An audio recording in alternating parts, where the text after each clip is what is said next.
আসসালামু আলাইকুম।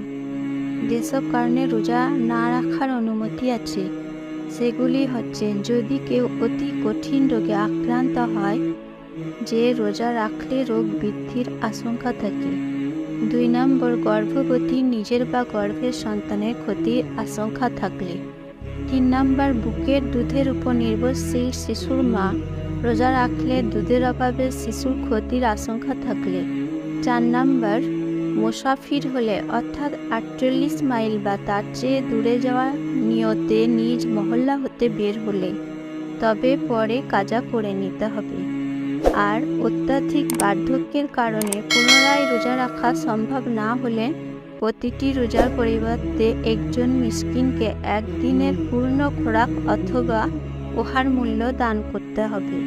নাবালেগ এবং উন্মাদের উপর রোজা ফরজ নয়, তবে রোগী সুস্থ হলে কাজা করতে হবে।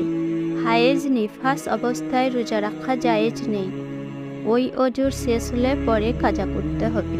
যেসব কারণে রোজা ভেঙে যায়: কানে বা নাকে তৈল বা ঔষধ প্রবেশ করালে, মুখ ভরে বমি হলে, কুল্লি বা নাকে পানি দেওয়ার সময় গলার ভিতরে পানি ঢুকে গেলে, আর বমি মুখে আসার পর ইচ্ছা করে গিলে ফেললে, এইসব কারণে রোজা ভেঙে যায়।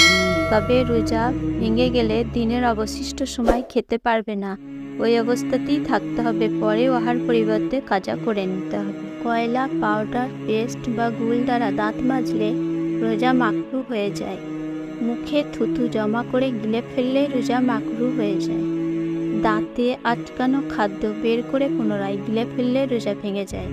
যে কোনো প্রকার ধূমপান করলেও রোজা ভেঙে যায়। সুবহে সাদেকের পর সেহরি খেলে রোজা ভেঙে যায়। সূর্যাস্তের পূর্বে সূর্য ডুবেছে মনে করে ইফতার করলে রোজা ভেঙে যায়।